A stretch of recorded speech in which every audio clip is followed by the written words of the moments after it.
Welcome back. Talking Sports, WBCP 1580. UPTV Channel 6. The great one is back for one segment, I guess. Would he fly back from Missouri? Look at him. He's already. You don't even know who you're talking about. He's raising his finger. Right. He knows exactly who you're talking about. I told him earlier when he came in that I had him gone last week. So. Right. But he's totally throwing me off, as I told Mike, Brought my lunch in. I thought it was going to be one of my old shows. I was going to sit here and eat, talk and eat and talk. I know that's right.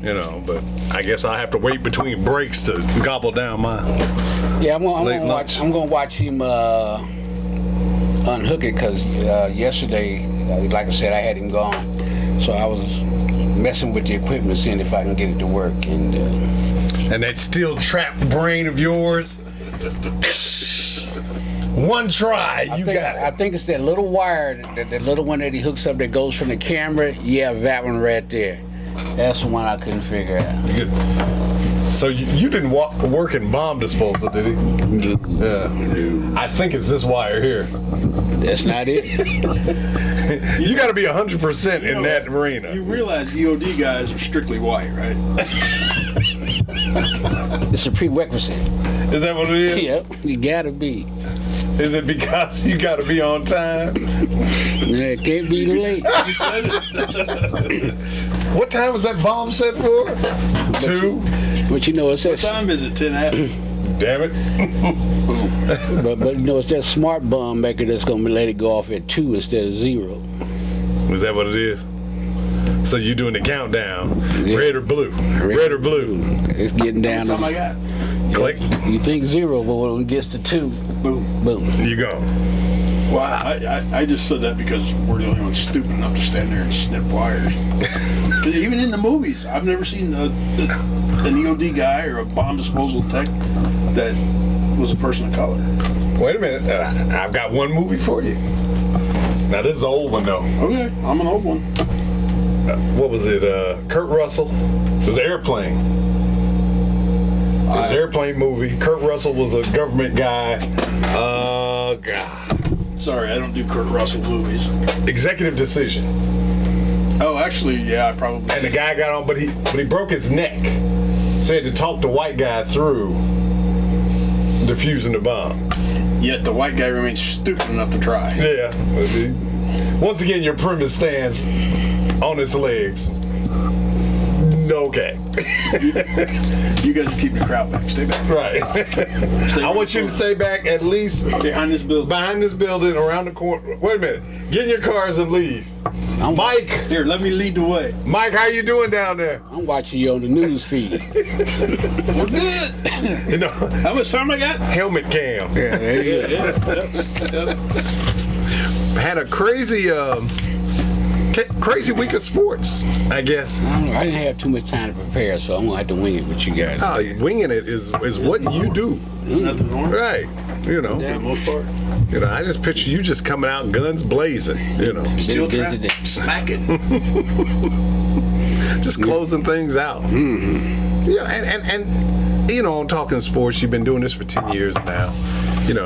Have you really had to prepare yourself? For some things, yes. Yeah. Like that little wire? Like that little wire. Should have paid attention. Should have been in the audio video class that you had. You should have been paying attention to how the Canon, what is that, in 1600? I don't know. I'm just making up numbers. Yeah. Everything's got a model number on it. Oh, that's the XJ4000. It just says Canon HD. Where's Whack-A-Mole when you need him? Oh, he's napping. Probably. He's meditating, getting ready to go back to Missouri. But on the football, on the basketball, on the baseball, on the boxing, where do you want to start, Great Guru? Let's start with the Little League World Series first. Oh, yeah. Man, great where to start. Great way to start. Chicago, they advanced to the United States Championship game. Yeah, buddy. They sure did. Beat Monet Davis's Philadelphia, the Tanny Dragons. That was a pretty decent ball game. Man, it was. You remember last week when I was banging the drum about Manfred? Mm-hmm. You see he was sitting in the stands?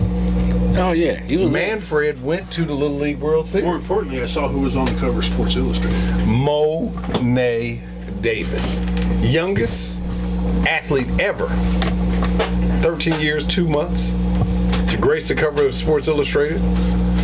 I love her posture, demeanor, her swagger, everything you want to talk about. The braids. If you want to thrust somebody into the national spotlight, And that's what they did. thrusted her. And she handled it so well. She was, I think, the best line. She was doing an interview, and they said, well, what do you feel about all this media attention? She said, well, I can't just say no. I mean, what athlete would be that honest to say, if I didn't want to talk to you, I'd just say no? What person at that age would be that honest, let alone an athlete? And the other thing is, I know there's some people out there on the fringes, and I'll say that, who are probably asking, why is she getting so much attention? Is it because she's a girl? Is she a girl of color? What? To me, the reason why she's getting attention is every other reason, including that. Because it's not a girl playing baseball. This is a girl who's playing baseball well. Right. At the highest level for her category of baseball. That's it. You think about when they played Nevada, who I want to make sure gets their just due. Right. Because I know a lot of attention has been on Jackie Robinson. Love him. I know a lot of attention was put on Philly because of Mo'ne. But Las Vegas is undefeated. Not only undefeated, their combined scores 33-5. Right. They beat Jackie Robinson the first game 13-2. Yeah, they had to throw the mercy rule. They Jackie Robinson. Jackie Robinson. That's how good Las Vegas is. And that's who they play, what, Saturday, tomorrow? Tomorrow? Or no, today, now. It's on right now. No, it's tomorrow. It's tomorrow. Are you sure? Mm-hmm. I thought it was tonight. Yeah. Saturday at 2:30. Because the international championship will be at 12:30, and I think that'll be Japan and Korea. And then Jackie Robinson will play Las Vegas for the U.S. championship. You can catch them on ABC, too. Yeah.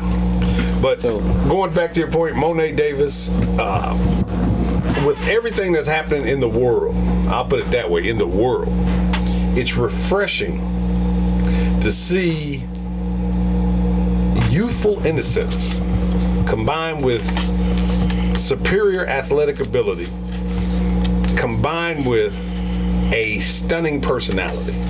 I mean, she's got all the qualities that I think you look for. When we talk about superstars, she's a superstar by just being who she is. So incredibly well-grounded. That's it. And I think when you see that, you can't help to want somebody like that to do well.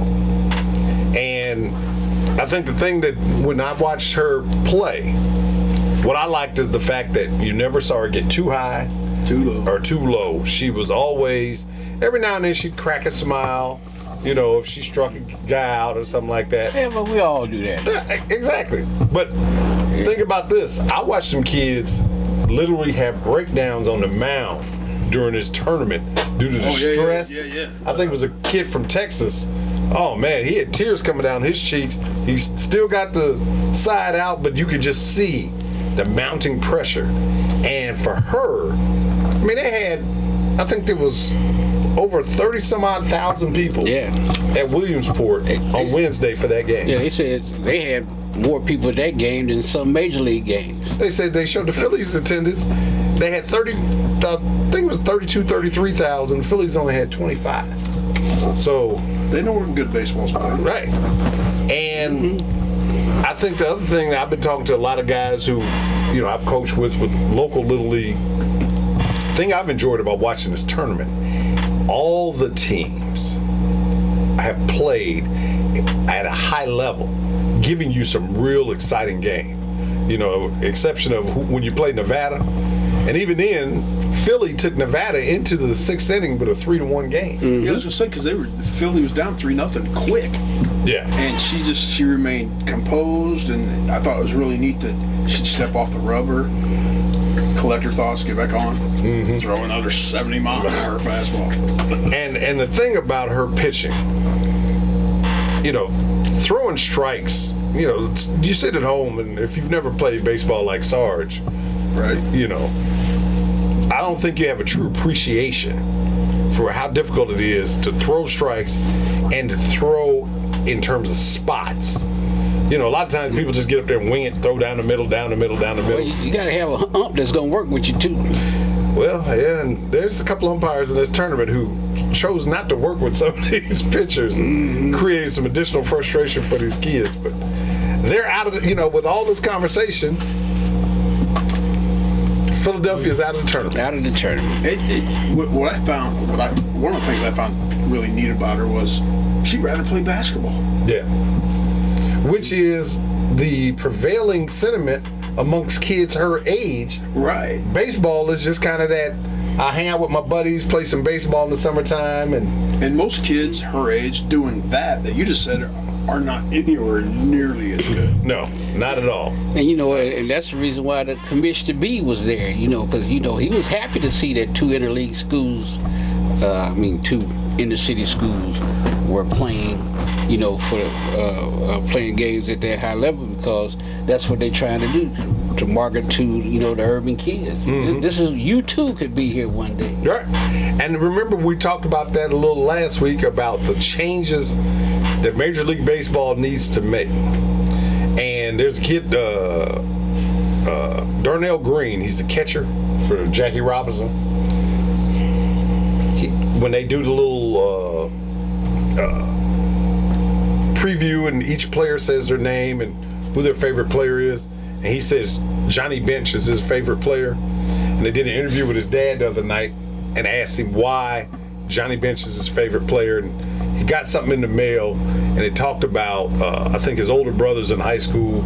And the Johnny Bench Award is for the best defensive player. And so he told his dad he wanted to win the Johnny Bench Award. And I guess he's done a little, you know, Googling and research of who Johnny Bench is. And so now to take a great catcher like Johnny Bench was in the 60s and 70s, and you take a kid from the 21st century and tie those two together, and now you take race, you take an African-American kid whose favorite player is a white guy from the 70s. And a catcher. And a position that is not too glorified in today's baseball. You know, other than, what's the guy in St. Louis? I forget his name. Anyway. Well, and even your team's got a decent catcher. Soto's a pretty... He's all right. He's all right. You know. But to have all that tied in together, that's that fabric of baseball that, like you said, I think Manfred wants really to be exhibited in the fact that, you know, with baseball doing the RBI program and getting more urban centers to get more kids playing baseball, this is spot on. Probably the best marketing they've gotten in terms of baseball. And I'm sure he was glad to be there, too. You know, but now, Saturday, as we just said earlier, 2:30, Jackie Robinson takes on Las Vegas. They don't have their hands full. They got a kid, I cannot pronounce his last name, but so I'll let you do it, Sarge. We just gonna call him Dude. Dude. The left-hander, 5'9", 150 pounds. One of the tweets I saw that was probably the funniest. He said, somebody said, I guarantee you that kid drove to the game. His first pitch, he came in the game against Philadelphia in the 3rd inning. Philadelphia had the bases loaded and 1 out. His first pitch sailed over the catcher's head, hit the backstop. He put a dent in the backstop, and the ball kicked right back to the plate. If that wasn't the most intimidating thing I've seen a Little League pitcher do. Oh, that'll shake you up in the batter's box. He struck out the next 2 guys after that. You know, you're 11, 12 year old. That kid was leaning back the entire time. You think about it, man. And that guy was, I think he's 5'9", 150 pounds, and when he hits the ball, everything he hits is either to the fence or over the fence. You know, so there's some ball players that names should be documented today on top of Monet's name, so that in about 5 or 6 years, you know how they do that, where are they now? Right. I would really love to see where some of these kids are. Pierce Jones, the right fielder for Jackie Robinson. He's another kid. Started to turn off 3 home runs and a triple in his first game. You know, I want to see where some of these kids are in about 5 or 6 years. You know. One thing you got to give them Las Vegas players, they're very patient at the plate. Yeah. That's good coaching. They just don't go up there swinging at everything. But when they do swing, I mean, just like last week when they was playing Chicago, they took a lot of pitches. Mm-hmm. I think they first two batters walked. yeah. And that's confidence, too. Yeah. And you know who's coming behind you. I mean, when you got guys 3, 4, and 5 hole, all of them hitting the ball 300 feet or more, 225 can't contain that lineup. And so now as a pitcher, as you just indicated, if I'm trying to bite corners to stay away from your power zone and the umpire don't give it to me, You're in trouble. now I got to put it in your wheelhouse. That's at any level, Little League on up. Now Okay. we could always use the Chicago excuse if Chicago loses the game, because in Las Vegas they play ball year round, Right. as opposed in Chicago it's just a summer thing. Yeah. Imagine that, another Chicago baseball team with an excuse. Yeah, there you go. I heard that the winner of the Little League World Series get to play the Cubs. Who's the underdog? Probably Cubs. Boy, we're having some technical difficulties, aren't we?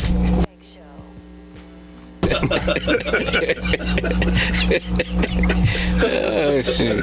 We're back on the air. Sarge with his quick fingers fixed that. Appreciate that, Sarge. That's quite all right. On top of everything. They saw you though. May have seen me as I turned. But international, haven't really had a chance to watch the international teams as much. Because they're focused on Chicago and. Well, yeah, they do the prime time for the American teams, but with the Korean contingent and the Japanese team, Is that who playing? that's who plays on Saturday for the international championship. And Japan's going to be good. And they have dominated their way through, just similar to what Nevada has done.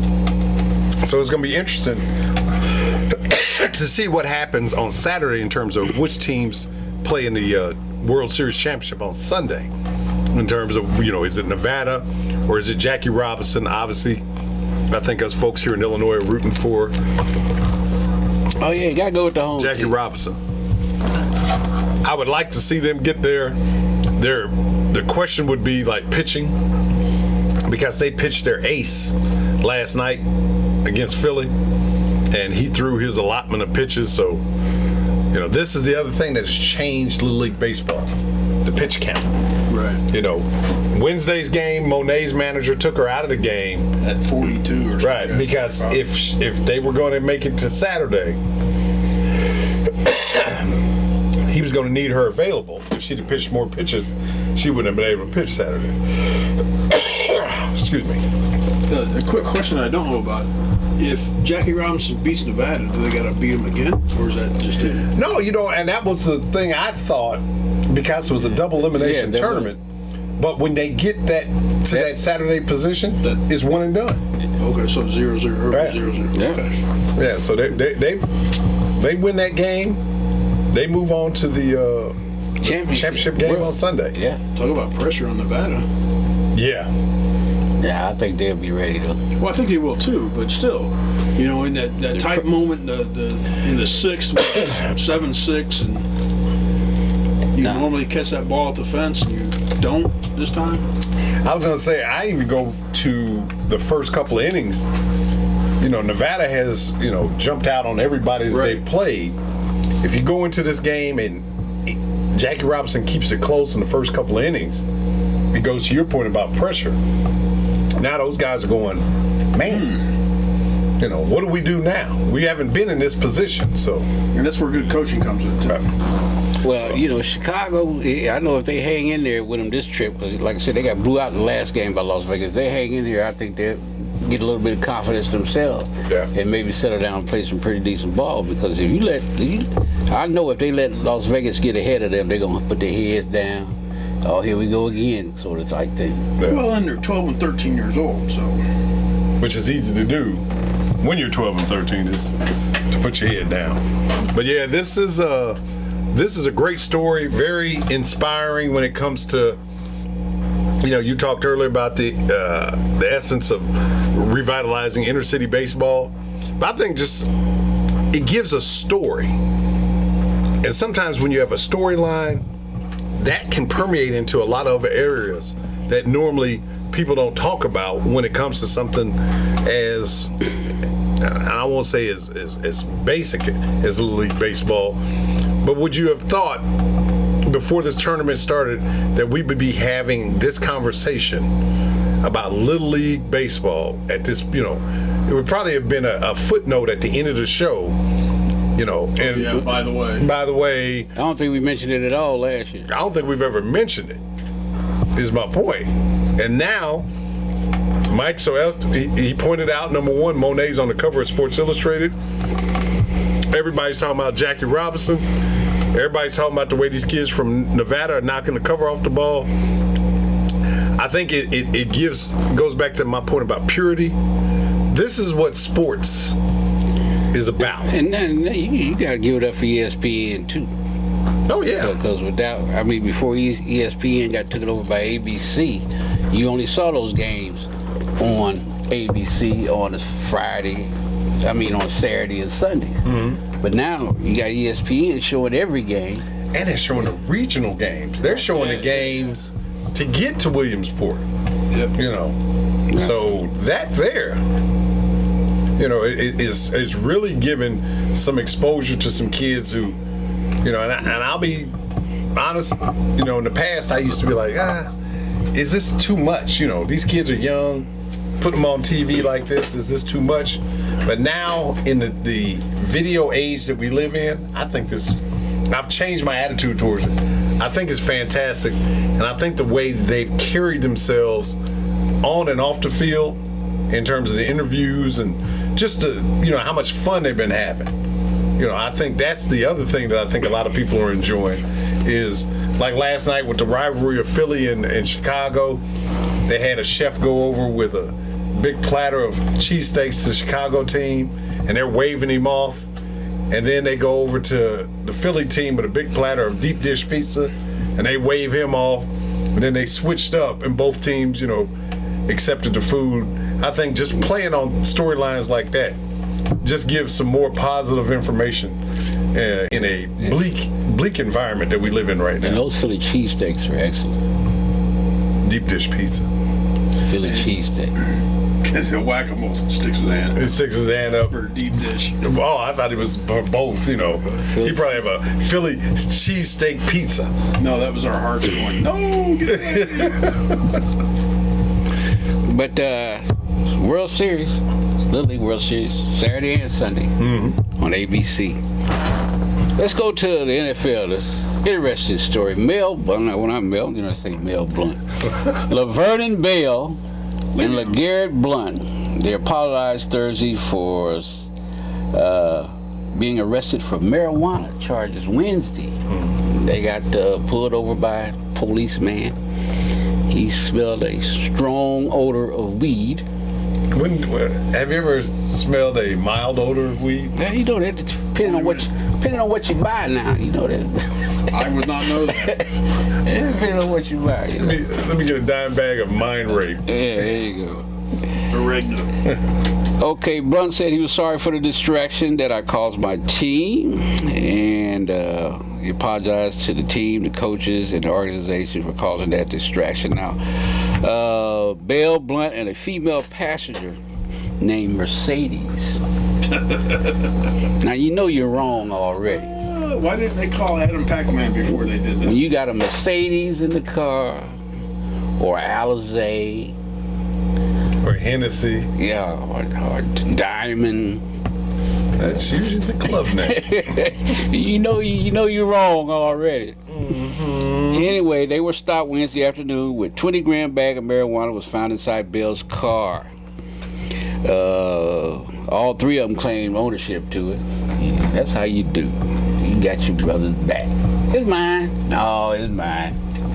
And Mercedes is like, no, it's mine. Yeah, I'll take exactly. the 10 grand later. Right. And let's see. Bell was taken to the hospital for blood tests. He will also face charges for driving under the influence of marijuana, or DUI. Now, Bell said he didn't know you can get a DUI for being high. That's how high he was. He didn't know. He didn't know you get. Anyway, both of them played in the Last night. Right? last night, and against. Yeah, that was punishment. No, well, now coach. Now he said that it wasn't up to him to punish him. He didn't think that would be punishment not to play him. Right.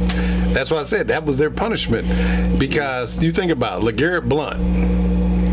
First of all, the name. There's so many jokes right there. Oh, I'm surprised anybody threw it out yet. Oh, it will come. Trust me. Check Twitter later. He played into the fourth quarter with the third stringers. Mm-hmm. Well, this was the third preseason game. This is a game. Yeah, but basically all the starters gonna play into the third quarter. Yeah, but he played into the fourth quarter with the third stringers. The guys ain't gonna be there tomorrow. The guys who can't block. Who's the coach? Mike Tomlin. Oh, okay, that's right. Yeah, so he was. I don't know if He's making a statement. He made a statement at the post-game press conference too. He was irate. He said they're going to get theirs, though. Oh, they will. But the interesting thing about this now comes to crime and punishment. With the Ray Rice situation that we talked about for weeks, and now this happens. It's marijuana. It's not the same. Right. So they'll get more. Yeah. You know what's really sad about it? And I heard this on another station, the ESPN station in town. Mark Schlereth is talking, and he says everyone in the NFL knows they only test between this month and this month. And that cycle's already passed unless you do something to get caught. Yep. And then once you get caught, you get tested whenever they want to. They walk in and say, drop them. That's right. How dumb can you be? But let's think about. Now Bell said he was fine. He said, well, I just smoked. Why did he say it was mine? Huh? Why did he say it was his? No, he said he was fine when he got pulled over by the police. Gotcha. Because he said, well, I just smoked an hour and a half ago. But wait a minute. But now let's go to. See, this is where this debate on marijuana use in the country is going to go. You've got a couple of states already that have legalized. Washington and Colorado. Right. Now, correct me if I'm wrong, there are a couple of NFL teams in those states. Denver and Seattle. Who know each other incredibly well. Right. A lot of NFL players talk about self-medicating themselves with marijuana because of trying to get over injuries and pain through training camp and things of that nature. You're talking number 5? So what are you saying? Everybody gonna be going to the trainer wanting a prescription? Well, no. What I'm saying is that this is where society and the league now clash in terms of. I know what Goodell and the league is trying to portray is they don't want to portray the image of drug use is okay, as you don't want to portray that to kids. But we're talking about adult men over the age of 21 who, with the lax laws and the legalization in some states, you're going to get into this Pandora's box of how do you shut this down, and furthermore, you're contradicting yourself in terms of how you treat marijuana, which is not a performance-enhancing drug. Because that's really your concern is you don't want anybody using anything to make them better on the field. When all this does is, a lot of guys use it for relaxation and self-medication. But here's the problem. Blount and Bell agreed to join an organization that says you can't do that as one of your rules. So whether, and I agree with you, there's going to be, the NFL's butting up against society in that, a lot of, as you said, 2 states it's legal. A lot of other states, prescription for it, it's legal, like Illinois.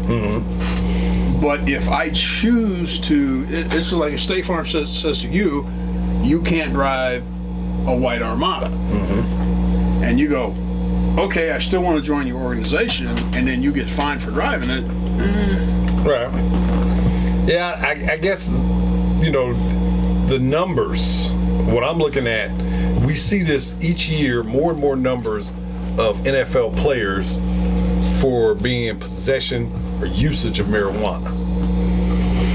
And so my point is that are we getting to that point where the tipping point, Oh, we absolutely are. Yeah. you know, has the Absolutely fulcrum shifted, and now it's like, Well, it's no different than any other legal prescription drug that NFL players and athletes cannot take.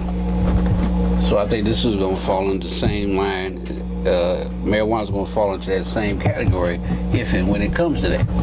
okay, last question on it. How many games do you think they will be suspended? They will Four. get, they're going to get the max.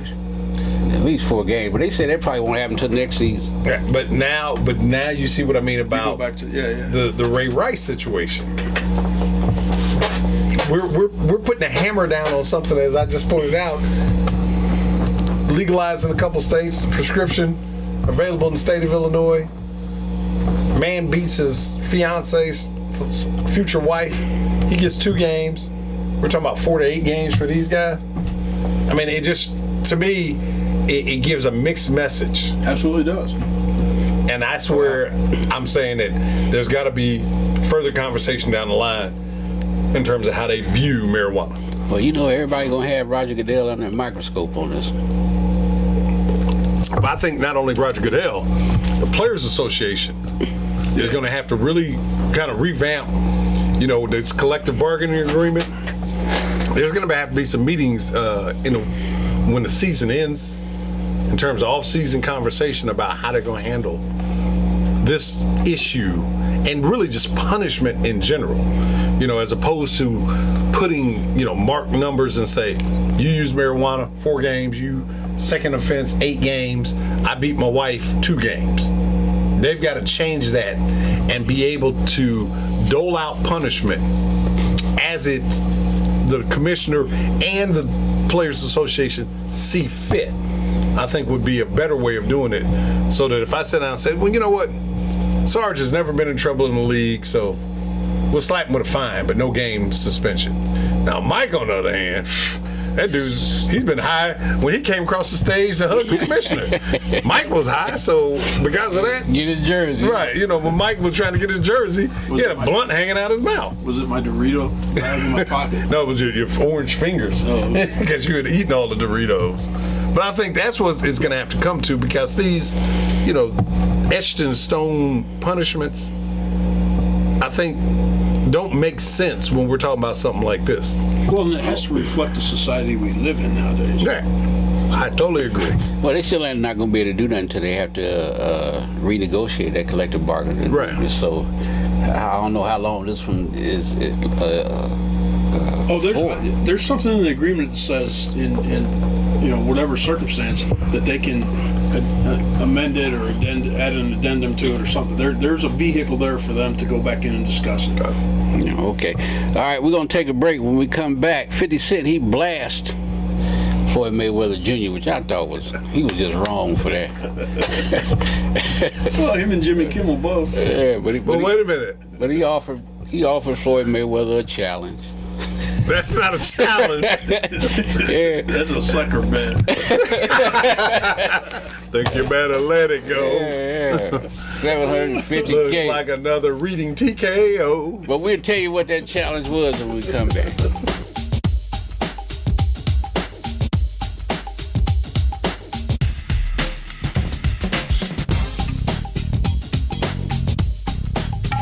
Welcome back. Talking Sports, WBCP 1580. We always come back on look like we coming from somewhere, though. Like we just walked in the house. Yeah. Be moving around. UPTV Channel 6.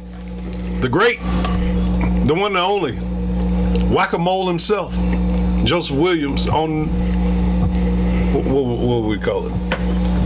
We on the mic, so he's on the Video camera. On the map. When do you leave, man? When you go? Monday. Where was you at last week? All in your business. I'm just gonna put your business on TV and radio. Yeah, he wasn't here. Right. Well, Joseph, do us a favor. Do us a favor before you leave. Teach him where that cable goes. Yeah, I'll figure it out. We prefer he teaches. Right. You figuring it out. We don't have that many Fridays. Yeah, next week I'll be the videographer. The videographer? What did he say? Videographer. I'll be the one shooting the film. Excellent segue, Floyd Mayweather. Yeah, there you go. Difficulties? Yeah, 50 Cent blasted. Now, I heard this guy all got started because Floyd Mayweather thinks that 50 Cent had something to do with Nelly. Taking his woman. What's her name? Goes back to his woman again. Miss Jackson. Chantel Jackson. Miss Jackson is what they call it. Miss Jackson, if you nasty. This is how all this got started. Because you know Floyd Mayweather and 50 Cent used to be tight back in the day. Yeah. Yeah, but and 50 Cent knows Floyd very well. He knows what buttons to push. Yes, he does. Anyway, he said that he would pay $750,000 to Floyd Mayweather's charity of choice if he could read a page out of Harry Potter's book, a whole page out of Harry Potter's book, without screwing it up. Any Harry Potter book. Now, Floyd is just a little dyslexic. Is that the word? Is that the word? No. That's close enough. That's being very politically correct. He's a little illiterate. He doesn't read very well. He's been hit in the head too many times. He doesn't read very well. Okay, we got a call. We're going to go to the phone lines, 359-9227, 359-9227. Somebody else probably know Floyd.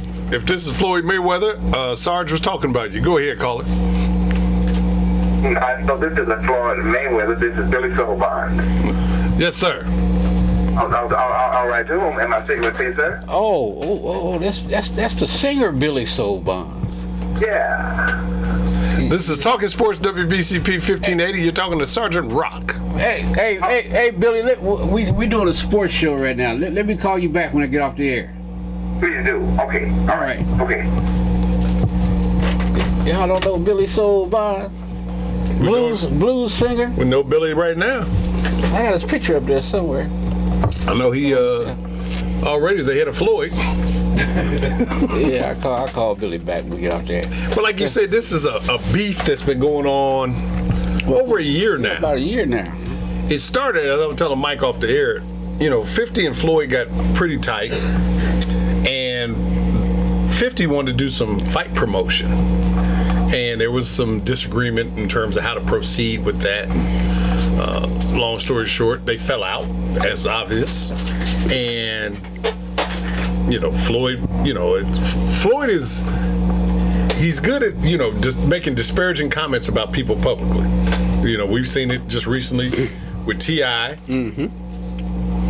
When he's doing his fight promotion, things that he may say about other fighters and things of that nature.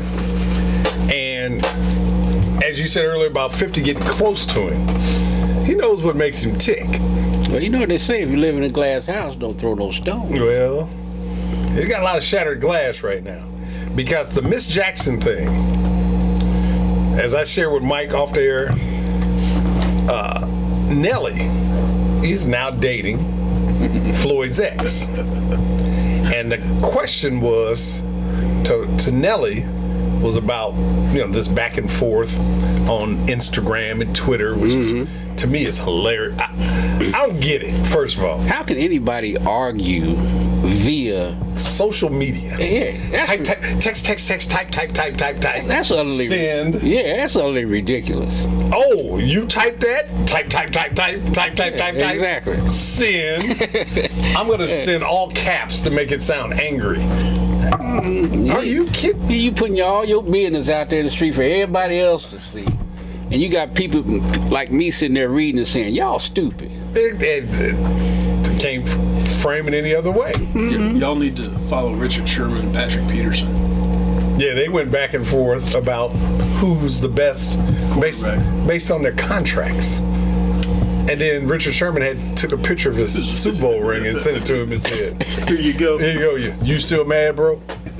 But Nelly said, I'm not going to debate a guy who didn't have his high school diploma. And he was talking about Floyd. And 50, the spot churner, he's been just hitting Floyd with lefts and rights, putting the pictures of Nelly and his ex-girl out there. And yeah, you wrong for that. Well, and there's that whole Detroit Grand Rapids thing going on. Yeah, I mean, it's a lot of different dynamics tied into this thing. But you can tell 50 is just enjoying the heck out of this thing. And then they put Floyd Mayweather's video up on social media of, well, what happened was Floyd was at a radio station, and the radio station was getting him to read some promo spots, and Floyd couldn't read them. I mean, these were single sentences. Probably no two-syllable words. I'm trying. And he couldn't. It wasn't that he couldn't read them. He was having some challenges reading them. Like saying the words? That would probably be the best. If that's the way you want to describe it, Mike. I mean, why? Well, I mean, first of all, he could speak or he couldn't. First of all, this is not funny. Oh no, it is. It really is. Because there are a lot of people out here in the same boat. And Floyd Mayweather Jr. But they're not the highest paid athlete in the world. And they're not throwing the stones as you talked about earlier against his glass. My thing is, before he signs a contract to fight, he has to trust somebody. Just to read this. Yeah, Floyd, here it is right here. No, they don't. They just check the numbers and go, exit right there, Floyd. Now, I done twisted everything around. Floyd. You done made $1. Yeah, don't. Well, you signed it right here, Mr. Mayweather Jr. You did not read it? Yeah, I read it. You did not read it? Yeah. Hold on. But, there are a lot of other people who seriously have a problem with reading, and Floyd just happens to be one of them. But in this day and age, let's once again, you're a public figure. He probably had to get somebody to read his tweets, don't he? Do we have a Facebook page? What'd they say? I got a Facebook page with nothing but pictures on it. Let's leave Floyd alone. No. But I think, that what is humorous in the area, we're talking about with the bet from 50, because it ties back into this ALS Ice Bucket Challenge, where 50 was like, I'm not even challenging you on the ALS Ice Bucket. I'm giving you my own challenge. ELS. And just took it. And I mean, there is some humor in it, but we also go back to the thing about social media. How do you get tied up into this stuff? D.L. Hughley, the comedian, said it best. No, there's no way somebody can cyberbully you if you just unplug your computer. Cut it off. Don't respond. But then you got other people with theirs on who are coming and telling you these things. And when you got an ego, sticks and stones. You mean to tell me that you said it earlier? He's the #1 paid athlete in the world. He makes between $90 and $100 million a year fighting 2 fights. He's undefeated. He's getting ready to fight again September 13th against Marcos Mondana, guy he fought back in May. He's going to make another 50, 60, 70 ridiculous millions. So in the larger scheme of things, if I'm Floyd, I'm really not too concerned about, that type of imagery, in the fact that it's not I think if a boxer, if we put into sports content, if Muhammad Ali was around today, and he's fighting Floyd Mayweather, and he made the challenge, Floyd would be so discombobulated when it come fight time, Ali beat him in 3. Probably so. But because this is just a former acquaintance, guy just having some jollies with you. Yeah, but still, that hits you in the gut. And I think also, if you see what's happening, it seems as though the rap community has kind of insulated itself against Floyd. From T.I.'s situation, Nelly, 50 Cent. I haven't seen anybody respond in Floyd's defense. So it makes you wonder, is Floyd sitting back at home, nobody likes me, I don't have any friends. Jimmy Kimmel offered to help. Yeah. Jimmy Kimmel offered to help by putting gas on the fire by offering for Floyd to come on his show. He reduced it from a Harry Potter book to Dr. Seuss. Cat in a Hat. Cat in a Hat. Thing 1 and thing 2. You see, Floyd's got to respond, or his brand it'll be a small one, but he takes a hit nevertheless. And he's got that ego. I don't know. When you see the video of him in tears trying to read these radio drops, it already done took a hit. Yeah. I think what...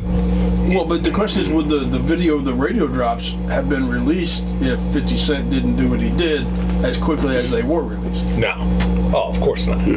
But this is just how social media works. Right. Is that once something is, that first salvo is fired off, then that's when all these other things start trending and popping up on Twitter and Snapchat and Facebook and, whatever. But I mean, it's an endless flow. Now, I feel kind of sorry for him myself. Here's what I would say, talking about responding. How Floyd wears different costumes, so to speak, when he comes into the ring. Wear a Mets jersey. Could you see him either dressed up like 50 Cent or Floyd comes into the ring as Harry Potter? Yeah, there you go. And then has on the read this. Just to play off this thing. And Floyd is always about making money. I think it'd be a great way to... Yeah, you might as well can't read. No, I'm just playing. Direct all calls to Floyd Mayweather's manager, Sergeant Rock. Hey, but where Floyd's problem started is when he fired Senior. Well, it started there, but I think it also... But Senior's back in the camp now. Well, I understand. Yeah, but I think it started there, but also I think Floyd's issues is when you get to a level where he's been for basically practically all his career. Right. You kind of have to create challenges. Now, I'm not saying reading apparently is a created challenge, but East Grand Rapids School District. Yeah, I think PS 133. But I think Floyd's issue has been, you've seen him in videos where he's throwing money away, setting money on fire, and 50 was right there with him when he was doing that, using bricks of money like it was a phone, Floyd should have kept some of that for Hooked on Phonics. Right. Rosetta Stone speak a different language. Well, you know what they say, if you can't read well, you don't think well. But there's some validity to that. But I guess in response to that, though, how do you become the highest paid athlete? I mean, he's a very, very, very wealthy man. He can fight. No, it's not just that he can fight. Because he's had people telling him. He's a promoter, the money team. Yeah. Oh, yeah. They do a lot of different things other than just him fighting. And because of that, he is, I know what you're saying. You're putting it in the painting the picture of him just, being the big palooka that goes in, beats a guy up, give him my money, and then they give him. They got everybody else doing the paperwork. Right, and then he gets 10 grand and everybody else. But when I look at his lifestyle and I look at the other things that he's involved in, to me that lends to maybe he's not going to stand up and give a dissertation at the University of Illinois on Harry Potter. On Harry Potter, but I don't think he's, to that point where he needs the picture menu at Denny's so he can point it to, moon over Miami for his breakfast. So I think he falls in the middle. And I think this is the other thing that we love to do when we catch an athlete like this, is we really like to pour the hot coals on them. Well, because it makes him seem perfectly human, like our next door neighbor or whomever. Sarge. I wasn't going to say that. I could hear it right there. It. Yeah, and the thought wave jumped right in my ear. But like I said, September 13th, between now and then, so he's basically got 3 weeks to either not respond to this, respond and get distracted. Okay, listen. How could he respond? The way I think he could respond is goes on Jimmy Kimmel, dressed in a tuxedo, and reads a page out of Harry Potter just so fluently, and then walks off the stage. Now, we all know that's not gonna happen. Or now he can do like some kids get away with school. You go home, you memorize the whole thing. Or he can just ask for the express shipping on Hooked on Phonics. See? There's several ways he could play with this, you know. But for me, all the years I've watched him, his personality displays to me that, you know, if somebody lashes out at Floyd, he's going to lash right back. Yep. You know, I don't see him being a diplomat in any situation. In this one here, I would be very surprised if he took a diplomatic or humorous approach to this. You know, I wouldn't be surprised if we didn't hear about Curtis 50 Cent Jackson and a group in a melee in Atlantic City casino, you know. Just like what you heard about with T.I. and, you know. Get away from my burger. Right, I think that's the way Floyd rolls. That's if a casino is still open in Atlantic City. Right. I think they closing something like 3 of them here in the next couple of weeks. Not Trump Towers. Not Trump Towers. Yeah, him too. Hey, I'm the Donald. That one going down too. Yeah, never. Just I'm the think greatest all- American of all time. You talking about 8 to 9,000 people out of a job all of a sudden. Well, 2 things have happened with the gambling industry, if you talk about that. Macau, China has exploded on the international scene of where people go To gamble. to gamble. They made, I want to say like $42 billion last year in gambling revenue compared to what Vegas made. Because, you know, we're always looking for the next big thing. Mm-hmm. You know, and that's why you've probably seen Manny Pacquiao fight a couple of fights in Macau. And I think the other thing is we've had the economic decline in America and a lot of recreational dollars, so to speak. Oh, and not only that, you got a lot of bars and clubs now with the Video pokers and with the video slot machines. gambling games in their establishments. Yeah, so you don't need to necessarily, you know, get on a bus with a bunch of blue hairs, you know, and all your quarters and ride to Atlantic City just to play the slots. You can do that. So the gambling industry itself, and I think the final thing, boxing was tied into the gambling scene when in the late 60s, early 70s. Right, in Atlantic City. And you saw Atlantic City and Vegas really prosper from a lot of showcase fights. But now, you know, other than maybe Mayweather, you don't see too many large prize fights in Atlantic City and in Vegas. I mean, you really see, have anybody, do you? and that's the issue. And you know, and the rise of the UFC kind of fills that slot in Vegas. So there's got to be, you know, other entertainment to keep that going. But we digress. Floyd reading radio spots. Not happening. No. Johnny Manziel, Johnny Football, was fined $12,000 for flipping off the Washington Redskins Monday night. I saw, they was razzing dude after he incompleted. Oh yeah, they were. Yeah, they were. Sideline, they was razzing him, and he took offense and flipped him off on his way back to the huddle. It's only going to get worse before it gets better for Johnny Manziel. Well, Brendan the kid out of Florida, or not out of Florida, out of Texas, Arapo or whatever his name is, plays for Washington. He said, yeah, we were just telling him he wasn't in college anymore, and a few other choice things. And he just, like anybody else, just kind of shot us the bird. We were laughing about it. Yeah.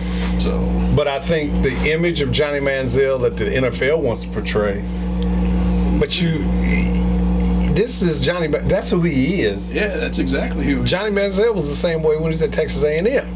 Whether it be chirping back with defenders on other teams, The money sign, and all that other stuff. That's who Johnny Manziel is. And for the league and for Cleveland, for people to think that you're going to rein him in and now he's going to be the choir boy, that's not what's going to happen. Speaking of marijuana in the NFL. Well, he's not going to be the starter for Cleveland. Yeah. The guy Hoyer. Hoyer, yeah, he's gonna start. He's going to start. So that won't last long. I don't care how good Hoyer plays, because you're not paying Manziel $25 million to sit on the bench. Yeah, I think they drafted him for all those reasons: Yeah. the money sign, the chirping back, the flipping people off, and his ability to make a play and the ability to put butts in the seat. That's it. And unfortunate as it may be, there are people who buy tickets to see Johnny Manziel flip another team off. that's a lot of money just to do that. $12,000 is a lot of money in our relative terms. $12,000 for somebody, as Mike said, who's making 7 figures. Well, what they said it was compared to something like 3 days' pay. I think they said it was. Yeah, he'll waste that away in 3 days. in Vegas. In 3 hours. I think the bigger story now is, all these draft experts, all these college experts who sit back and tell all of us that kid's NFL, he's NFL ready. He's a first round draft pick. And then you go from, the draft was in May? Yep. And here it is, August, so it's only been 3 months? And now you see he's not a finished product yet, but you already see it's like he needs a little time to season himself up to become an NFL quarterback. Blake Bortles, to me, the irony of this whole conversation talking about the NFL, Blake Bortles, the number 3 pick that's going to Jacksonville, they've already stated that may not play this year. And he looked the best of all the 3 rookie quarterbacks. Right. Teddy Bridgewater looked a lot better last week than he did the first week from Minnesota. We just talked about Johnny Manziel and now Blake Bortles. Derek Carr, he's out in Oakland. I don't even know if he's even going to get on the field. We'll see tonight. They play Green Bay tonight. Another game of real interest, even though it's a preseason game, Seattle Seahawks host the Chicago Bears. And the reason why I say it's real interest, you said it when we talked about the Pittsburgh game. The 3rd week of the preseason is your dress rehearsal, for lack of a better term. It's to see what your number ones can do against the other team's number one for maybe a half, or as you say, going into the third quarter. Three quarters. We've heard all about this high-octane offense that the Bears have, the changes that Jay Cutler has made in terms of being a quarterback and his decision-making. And now he gets an opportunity to go against the Super Bowl champion defense of the Seattle Seahawks in Seattle. Now, is it going to be like a regular season game or a playoff game? No, the intensity won't be there. Well, it might be, because you remember Cutler's the MVP already. Well, according to Brandon Marshall. Yeah, that's what I'm saying. Right. So. And Brandon Marshall gets a chance maybe to go up against Sherman, which he probably would have had that out, when Brandon Marshall was in Denver just like Cutler, but I think Sherman wasn't even in the league yet. No, he wasn't. Yeah, but I think it gets a chance to see that. You get to see if the Bears' offensive line can give protection to Jay Cutler against a defensive line that's the caliber of Seattle. There's going to be a lot of questions posed and answered tonight, and I think this is also a good evaluation for Seattle in terms of, are they over their Super Bowl hangover with all the parties and appearances and stuff like that? And are they ready to go back into this season ready to defend their title? So I think they'll be ready. It'll be an interesting game to watch. When do they play? Tonight. Bears to play tonight too? Yep. They play Seattle. You know, I was just talking about Bears versus Seattle. I didn't know if they played tonight or tomorrow. I said tonight, Oh, okay. the My bad. Bears versus the Super Bowl champion. I wasn't listening to you. That steel trap. Boom. They missed that time. I wasn't listening to you. That was Coyote Ugly. Shoot. Knocked my paw off and got out of there. And then he just tells me on a radio show I wasn't listening. Right. I wasn't listening to you. I'm glad it's on TV though. I wasn't listening to him. I was going to my next story. Anyway, I'm looking forward to that game tonight against the Green Bay and Oakland. Now, why would you be looking forward to Green Bay and Oakland? Because it's the only game I can get tonight. That is a value to our listening audience. I'm gonna tell it like it is. Yeah, that's the only one you can get. That's the only one I Cable really get. channel or real? Now, Seattle and Chicago won't be available to you? Or you just can't get the aluminum foil on the rabbit ears just I don't may work? have to play with it tonight. Oh, yeah, Friday night. Friday night. Ain't nothing like playing with it on Friday night. That's it. Handsome. You had to be there. No, I can tell you what. No. We don't want to be there. You have to be there. No. We don't even want to see the video. Speaking of having to be there, what's up with the Cubs and their groundskeepers? Now, I read something today that the reason why they had that mishap the other day, we'll tell you what the mishap was, is because they're sending groundkeepers home so they won't have to pay them for health insurance. Yep. What's up with that? You got caught with the pants down, for lack of a better term. You got a torrential downpour in the fifth inning. The Cubs are up 2-0 over to the San Francisco Giants. Starts raining, Starts raining. and they didn't have enough people to drag the tarp across the field. And not only dragging, I mean, it looked. Cockeyed. Oh my goodness! It was just like somebody just threw some plastic out on the field, and then they had the nerve to try to win the game, because of the rain delay. And the Giants was like, nah. Well, actually, the umpire did give them the victory. They called the game because you only got play 5. Mm-hmm. 5.5. Yeah, for it to be an official game. And at that point, it was an official game. They gave the Cubs the victory, but the Giants were like, oh. Right, and I agree with the Giants on this one because if they could have resumed the game, there was no way they could have played. The field was in such bad condition because they couldn't get the tarp out on the field. But going to your original point about what's going on with the fact that you're letting groundskeepers, you can't even provide the adequate number of guys to roll the tarp out and then pull the tarp out. Yeah, That's horrible. But it truly is for a professional team. and that's it. For a professional team that makes as much money as the Ricketts family does with the Cubs. That's it. All because they didn't want to pay health insurance. But wait a minute. Let me add to the story if you haven't already seen some of the issues that happened in the press box last night. Did you see the number of spiders that were falling in the press box last night? Why were they falling? Because they had a spider infestation in the announcer's booth. Could you imagine? And they weren't little spiders. They got pictures. You go on social. First of all, I can admit it. I have arachnophobia. You might want to explain it to Whack-a-mole just put his thumb up. If you don't know what that is a fear of spiders. Now, trust me, I've put a boa constrictor around my neck.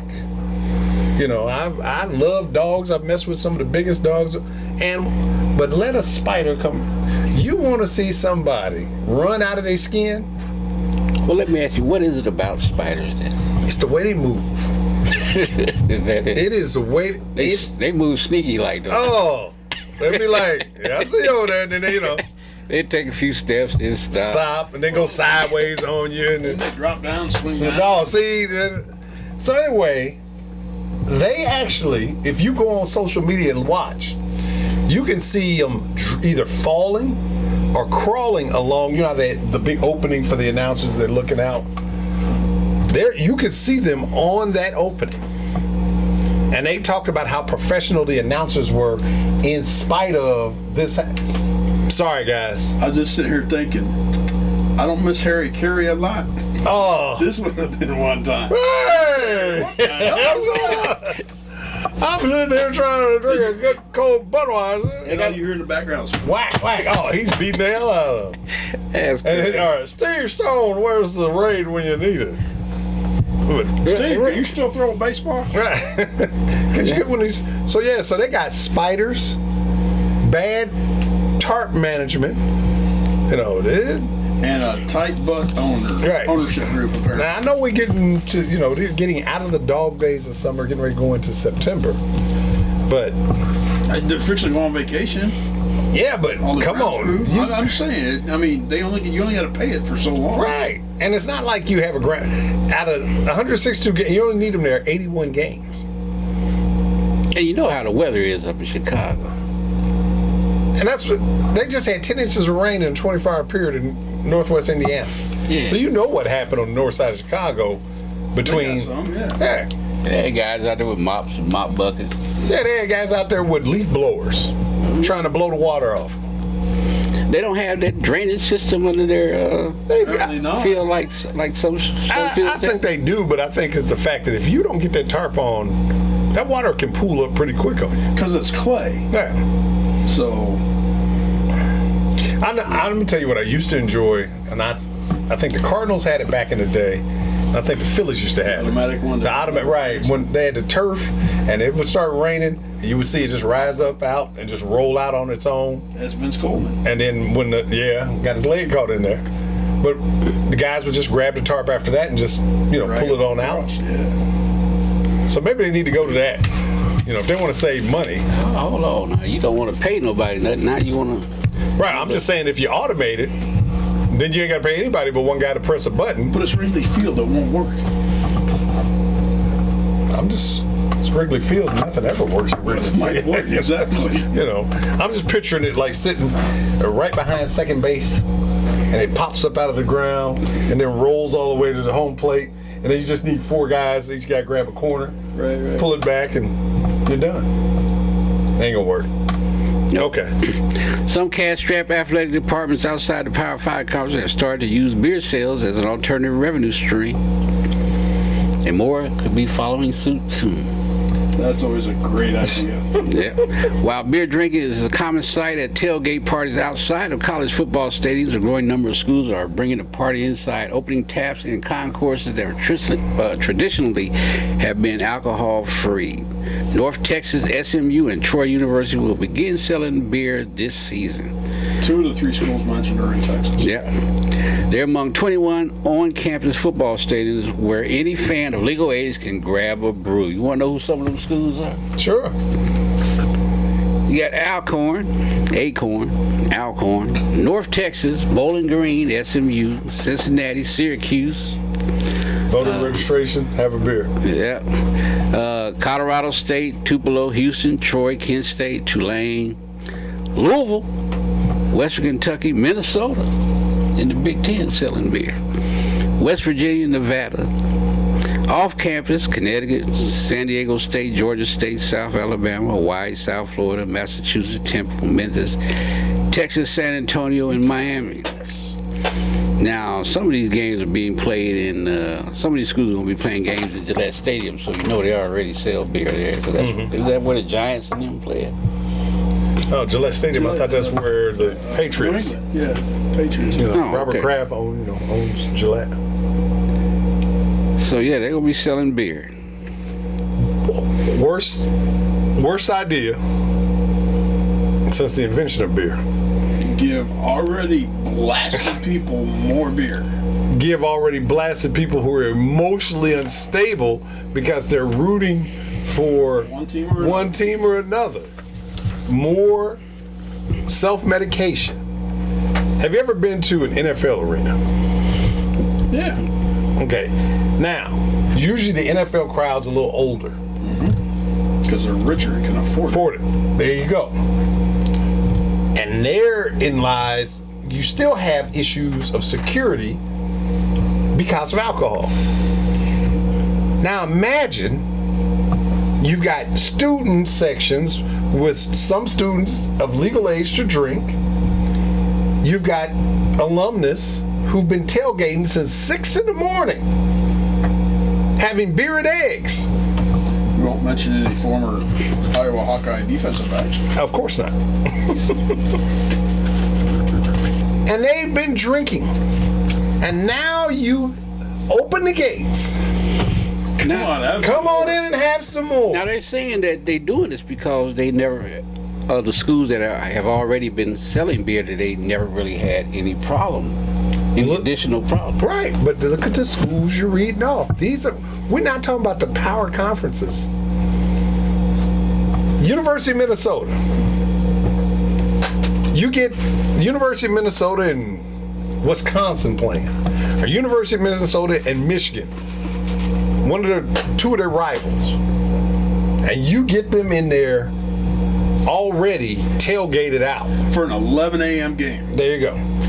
So they've been drinking since 5 in the morning. And they drank all the way up till game time. Now they get in there and they drink from 11 to about 2, because the game usually be over at about 2:30 or 3. And they lose. So what, they passed out in the seats? Dude walking through with the broom, sweep it up. No, they won't be passed out. Somebody might be passed out, but it won't be from beer. Well, they'll continue to do this until one of them gets sued because somebody got in an accident on the way home. Right. So I understand, like the university. Well, I'm probably sure they'll do just like the after the third quarter, they quit selling beer after the third quarter. That's what they do at your pro ball park. Yeah. So they quit selling beer by 1:30, but you've been drinking since 6 in the morning. Right. You've been out to Memorial Stadium. Know. But how you gonna sue a stadium? You've been drinking, like you said, since 6 in the morning. You come in and have a few more beers. And it's called dram shop. If you ever seen what happens to a bar, they know you're legally intoxicated and they keep serving you, and you go out and get in your car and kill somebody. The bar is responsible. Bingo. So let's use it locally. University of Illinois. Now I know a lot of people have been like, "Oh, come on, man, you're being a fuddy-duddy. I want to drink." Okay. Number 5 party school in the country. Right. So they getting down all the time out there to Brand of Champagne. Now the success of the football team has been few and far between. And you've heard some of the comments from fans who may have had just a few before they came into the stadium. So now multiply that based on additional alcohol consumption in the stadium, while Ohio State's scoring 63 on you. They're throwing beer cups down on the field. See, you already see the vision. Yeah, I'm telling you, that's what I'll be doing. I hate to be a Harry Potter. We sitting right down. We sitting right behind the bench. I hate to be a Harry Potter reader on this and F the whole situation up. I'm just saying. Like University of Hawaii, they just announced the other day they're considering dropping football altogether because of financial woes, as you talked about. I mean, football is a very expensive sport to have and maintain if you don't have enough butts in seats, And now the gimmick is to get people to come to the games to drink. I just think it's a very volatile situation you're creating. And nothing ever good ends up coming out of alcohol. Right. I don't besmirch anybody over the age of 21 to drink responsibly, but I think we all know. And then here's the other thing. You're talking about 11 o'clock start. What about the 2:30, 3:30 start on a nationally televised game? Or the primetime game. At 6 o'clock, 7 o'clock at night. So now they've been drinking for 12 straight hours before they come in. Because they still going to start at 5 or 6 in the morning, regardless of what time game time is. You got to get to the spot. Oh, they get some good spots. And they have some good times. It's just, because here's the other thing that I concern myself with when we're having this conversation, is being able to bring the two youths to the games. How are you going to bring youths into that environment? When it's already, it's pretty precarious to bring kids to sporting events from collegiate and professional sporting events to begin with. And when they've been drinking all day, the filter goes completely off. Right. No, mom and dad a fool and got the kids with him. No, I'm talking about mom and dad got the kids with them, and you're full, and you're screaming obscenities, and dad reaches over and says, "Hey, could you keep it down? Got my kids here." Floyd Mayweather, boom, Harry Potter, cat in the hat. cat in the hat. Well, Then what? we just have to wait and see. Then you hope they retire your jersey in Iowa City. All right, before we go to break, we come back. Illinois has chosen Lunt as quarterback. We all knew that. Right. We all knew that. But Kind of convenient that Big Ten Network comes into town the day they announce Well, it. it was planned that way. Of course. yeah, and Marketing. Chuck. Chuck Long had a really interesting comment, though, All right. about that entire situation. Before we go to back, Forbes has named the number one fans in the NFL. We all know who number one. Green Bay Cowboys? Packers are number one. They got the best fans. Denver was number 2. New Orleans number 3. Oh, yeah. New England number 4. Baltimore was 5th. Indianapolis was 6th. I'm surprised at that one. Dallas and Pittsburgh were tied at 7. Seattle Seahawks were number 9, and Bears number 10 got the best fans. They was surprised that Tennessee Titans had any. Or Jackson. Mr. Khan. Shaka Khan. Yeah, that was pretty funny though. But we're gonna take a break. When we come back, we'll talk about line-out football.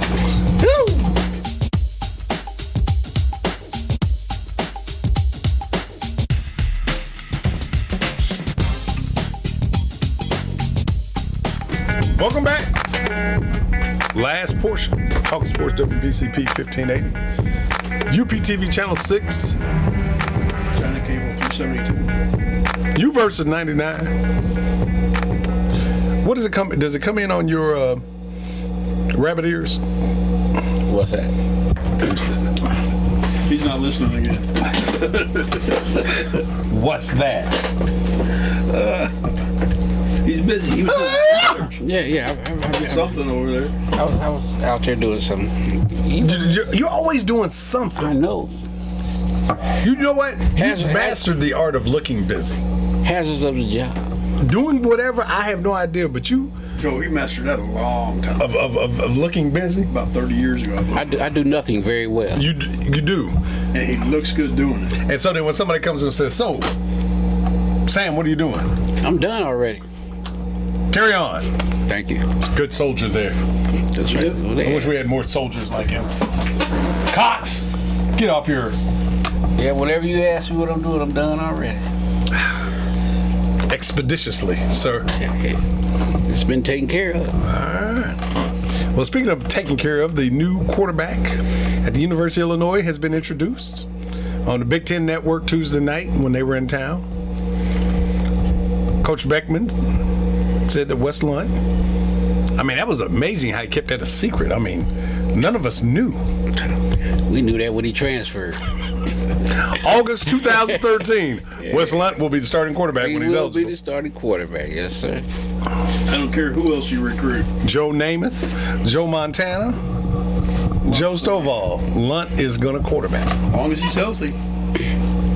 So now that decision has been made, it kind of, I mean, it like you said, everybody knew he was going to be the quarterback.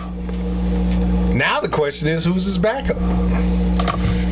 Is it Riley O'Toole, the senior? Which Well, I hear a lot of people are saying it is. Yeah, that's what I heard too. Right. He And was due on the depth chart. so now the $64 million question, and Mike Cox talked about this off the air.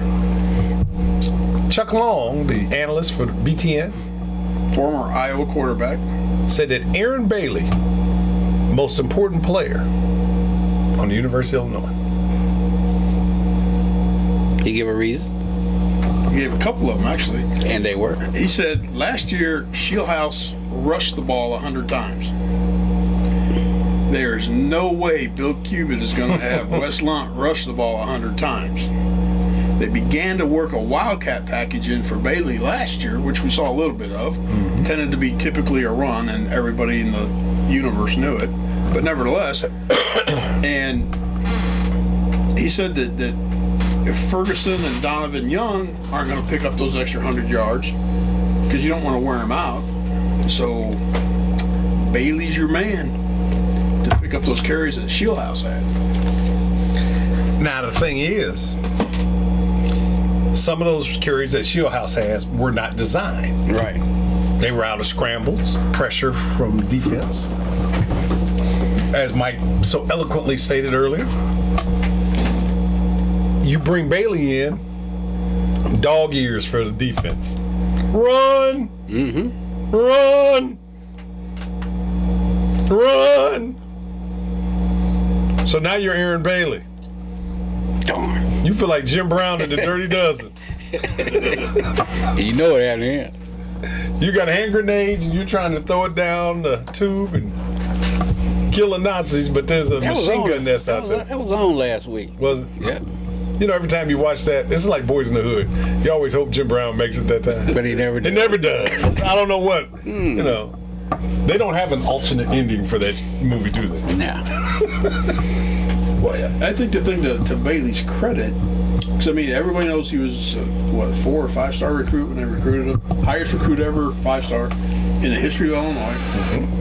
And even back then, you know, it was the old, oh, he's a dual threat quarterback, which, whatever. But even then, there were some questions about his accuracy, a little bit on his accuracy, and a little bit of his arm strength. He's been here 2 years now, 2 full training camps, etc.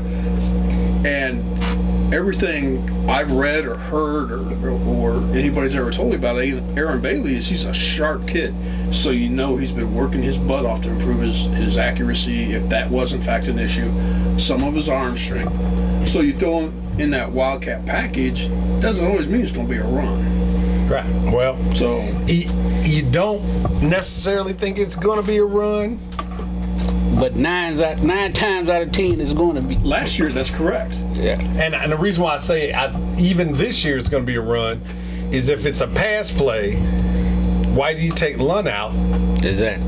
Because Lunt is your slinger. I know it gives the old, Trying to fool somebody. trying to figure, we're going to divert from this to that, and this, but I still think probably 80% of the plays and Aaron Bailey comes in will be A run. Yeah, I agree with you. And Let me ask you this. Do you think if he doesn't play quarterback this year, he transfers next year? my personal opinion is yes, because he keeps stating he's a quarterback. He wants to play quarterback.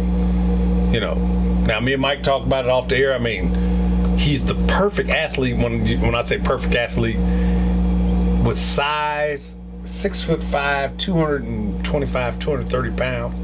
He's got speed.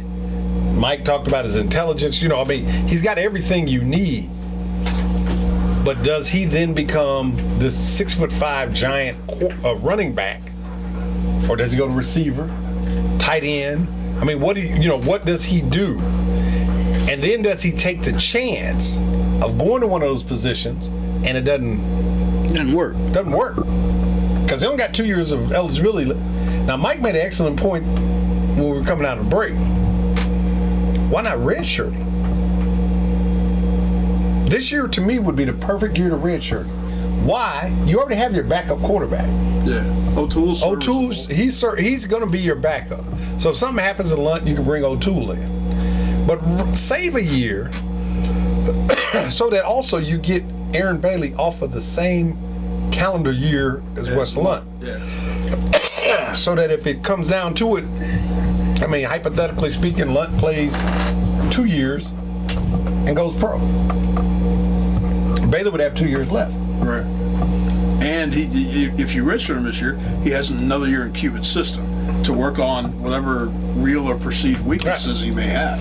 Because the other thing, and we talked about this a little But bit you before. said that if Lunt goes pro, what if he doesn't? Oh, he's going to go. But if he doesn't go pro, you still have 1 year. Bailey would still have 1 year. And the other thing is Lunt, has he suddenly gotten durable? Because as we all know, his freshman year, and I know that was 2 years ago when he was 17, 18 years old. Right. He played 5 or 6 games, got hurt, and that was it. And then and once he got healthy, couldn't win his job back. Right. So a lot of questions have been created from this scenario. And so, we're just posing it in terms of, I think to me that's a great idea. But, now here's the but. Aaron Bailey is the highest ranked recruit in the history of Illinois football. And you redshirt a 5-star recruit. Not when if he'd have redshirted last year, yeah, that's one thing. But then to redshirt him in his sophomore year, what message goes out to the other in-state 4- and 5-star recruits? I think it would depend on how Aaron Bailey handles it. I mean, if he comes out and he says, "Hey, this is my idea to do this to help the future, whatever," then I don't think it would necessarily adversely affect those potential 4- and 5-star recruits going down the road. However, if it's and because he's the head coach, I'll just say, if Beckman goes up to Bailey and says, "Hey, you need to redshirt this year for these reasons," and Bailey agrees that those are all good, valid, legitimate reasons, but doesn't say that, then you got a problem. I disagree in this area. We all know young men and young athletes mentally believe they're ready to go, Right. even when they're not. And I'm the suburban star, for lack of a better term. I'm up in Chicago, and I haven't talked to Aaron Bailey or anybody in Illinois, but I hear that he's redshirting. Well, not only that, you see how he's being treated as a 5-star recruit. Right. Illinois is not a winning program. So the question would be, wait a minute. How can that 5-star recruit not get on the field? This isn't Michigan, Ohio State, Michigan State, Wisconsin. These are not the upper echelon schools in the conference who redshirt those guys because, they got good players already on the team. So you go through that dance in terms of, well, I'm not going there because they redshirting 5-star recruits and they're not winning.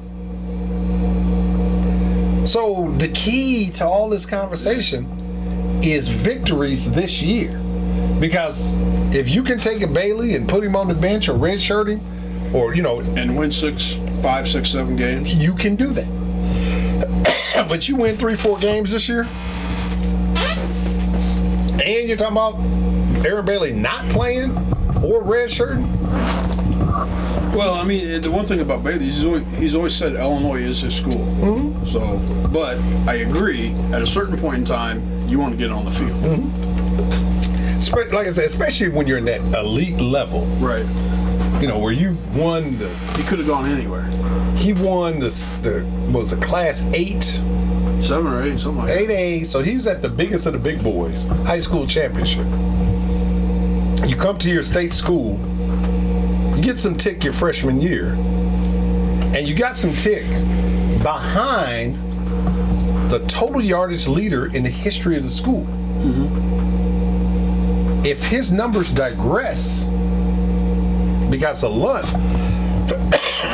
better put up some bodacious. He's got to be off the charts with his passing numbers this year. Well, then everybody says he has that ability. The question is, does he have anybody who can catch besides Dudek or whatever his name is and Malik Turner out of Springfield? Well, we're going to see because the opening game is next Saturday. Week from tomorrow. Youngstown State. Youngstown who? Youngstown State. They're from over in Ohio. I'll get ready to say where. They play at what, 11 o'clock? 11 o'clock? Have you seen the special on Jim Tressel and Maurice Claret? Nope. That's where they're from. Youngstown. You need to watch it. He's got to get the rabbit ears. Oh, that's right.